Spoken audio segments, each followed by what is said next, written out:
देख रहे हैं सिटी न्यूज़ टुडे लाइव। आज हमारे साथ शिक्षा जगत की एक जानी मानी शख्सियत है जो किसी परिचय की मोहताज नहीं है।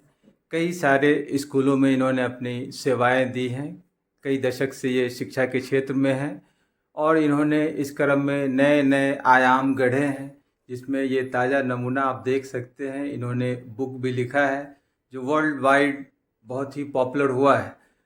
आइए जानना चाहते हैं हम बबीता रानी जी से कि शिक्षा के क्षेत्र में कैसे आए, क्या कुछ इनको लगा कि शिक्षा के क्षेत्र में हमारा भविष्य है। तो मैंने बच्चों को ही पढ़ाया है, तो मुझे पढ़ाना बहुत ज़्यादा पसंद था। इसलिए मैं इस शिक्षा जगत में आई और आई तो मुझे काफ़ी अच्छा प्लेटफॉर्म मिला शिक्षा जगत में, डीएवी ऑर्गेनाइजेशन का। यहाँ आने के बाद मैंने कई चीज़ें हासिल की हैं। आप जैसे जैसे पूछेंगे मैं बताते जाऊंगी आपको, क्योंकि आपने कब से स्कूल ज्वाइन किया? 1999 में मैंने पहली बार डीएवी ज्वाइन किया था, मगर कौन फिर सा कुछ branch? DAV public school Jhumri Telaiya Koderma में है ये। ठीक है। लेकिन फिर उसे कुछ निजी कारणों की वजह से छोड़ दिया था। फिर 2003 से डीएवी खगौल ज्वाइन किया मैंने 2003 में। वहाँ से फिर मैं लगातार डीएवी में ही हूँ। किस किस डीएवी में आप रही उसके बाद, उसके खगौल के बाद बाद? खगौल से 2 साल बाद मैं डीएवी झंझारपुर गई, मधुबनी डिस्ट्रिक्ट में है। और उसके बाद अभी डीएवी मुजफ्फरपुर में हूँ। झंझारपुर में जब मैं थी तो मैंने बहुत सारी सफलताएं हासिल की वहाँ पर। जब पहला बैच था हमारा क्लास 8 का, तो पूरे इंडिया में जो मेरा सब्जेक्ट है साइंस, पूरे इंडिया में साइंस में वो सेकंड टॉपर था। डीएवी के 800 से ज़्यादा स्कूल हैं और आप समझ सकते हैं 800 स्कूल में सेकंड टॉपर होना कितनी बड़ी बात थी उस समय के लिए। फिर जब 10th के बच्चे आए, पहला बैच 10th का था तो बिहार में 5वें नंबर पे थे। और जब 12th का बैच आया, फर्स्ट बैच जो ये झंझारपुर का था, तो वो भी पहले ही नंबर पे था। तो दिस वाज द अचीवमेंट। इतनी सारी अचीवमेंट्स हैं डीएवी में कि मैं आपको गिनाऊंगी तो काफ़ी समय लग जाएगा। हमें पता है कि डीएवी झंझारपुर जब स्टार्ट हुआ था तो उसी पीरियड में आपने ज्वाइन किया था। वो 2003 में स्टार्ट हुआ था और और हमने 2005 में वहाँ 5 में ज्वाइन किया, किया था। तो उसका स्टार्टिंग पीरियड ही लगभग था। लगभग काफ़ी कम बच्चे थे, 300 के और आसपास ही आपके बच्चे विषय थे। में डीएवी झंझारपुर में बताया जाता है कि उस पीरियड में उन्होंने काफ़ी कुछ मेहनत किया। पब्लिकों के बीच जो है, खास तौर से पेरेंट्स के बीच काफ़ी लोकप्रिय रहे। पेरेंट्स, जब किसी एक पेरेंट ने मुझे कहा कि पूरे मधुबनी डिस्ट्रिक्ट में आपसे अच्छा साइंस टीचर नहीं है, तो वो दिन मेरे लिए बहुत शानदार दिन था। तो पेरेंट्स के और बच्चों के बीच में भी मैंने काफ़ी काम किया उन बच्चों के लिए। तो दोनों के लिए ही मैं काफ़ी सम्मानित व्यक्ति हुआ करती थी झंझारपुर में। आपके आने के बाद भी हमको कई बार मौका मिला वहाँ जाने का, तो आपके आने के बाद भी वहाँ के शिक्षकगण और वहाँ के जो टीचर्स हैं, ये सॉरी बच्चे हैं, तो वो आपको काफ़ी याद करते हैं और पेरेंट्स भी।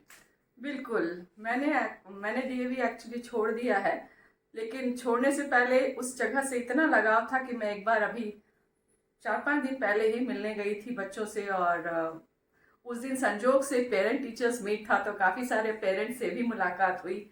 और मैं जब प्रिंसिपल चेम्बर में घुसी तो 3-4 पेरेंट बैठे हुए थे उस समय, और मुझे देखते ही सब खड़े हो गए।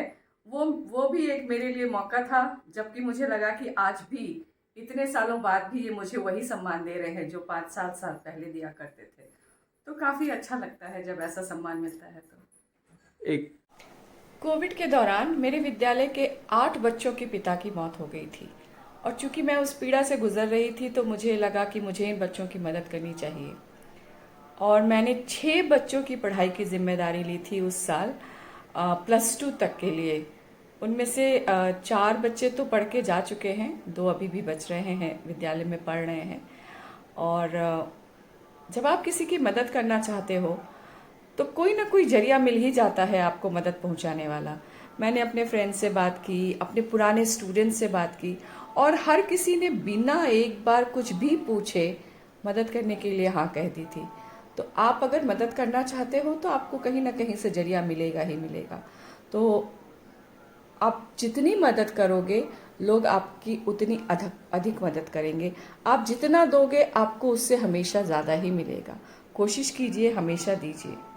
आपका डीएवी से कई दशक से आपका लगाव है। और आपके छोड़ने के बाद भी ये लगाव जारी रहेगा। हम समझते हैं कि डीएवी ऑर्गेनाइजेशन आपको हमेशा याद करेगा। डीएवी ऑर्गेनाइजेशन याद करेगा कि नहीं ये तो मुझे नहीं पता, लेकिन मैं डीएवी ऑर्गेनाइजेशन को हमेशा याद करूंगी, क्योंकि मैंने अपने ज़िंदगी की शुरुआत ही इसी ऑर्गेनाइजेशन से की थी, करियर की शुरुआत ही इसी ऑर्गेनाइजेशन से की थी। 1-2 साल मैंने पहले काम किया था, मगर जो लगातार मैंने 20-25 साल दिए हैं वो इसी ऑर्गेनाइजेशन को दिया है।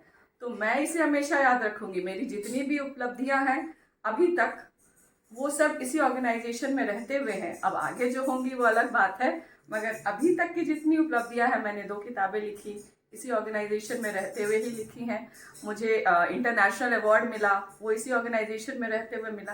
तो सारी उपलब्धियां तो मेरी डीएवी ऑर्गेनाइजेशन के साथ जुड़ी हुई हैं, तो मैं इसे हमेशा ही याद रखूंगी। सिटी न्यूज़ टुडे से बात करने के लिए बहुत बहुत धन्यवाद। आपका भी धन्यवाद।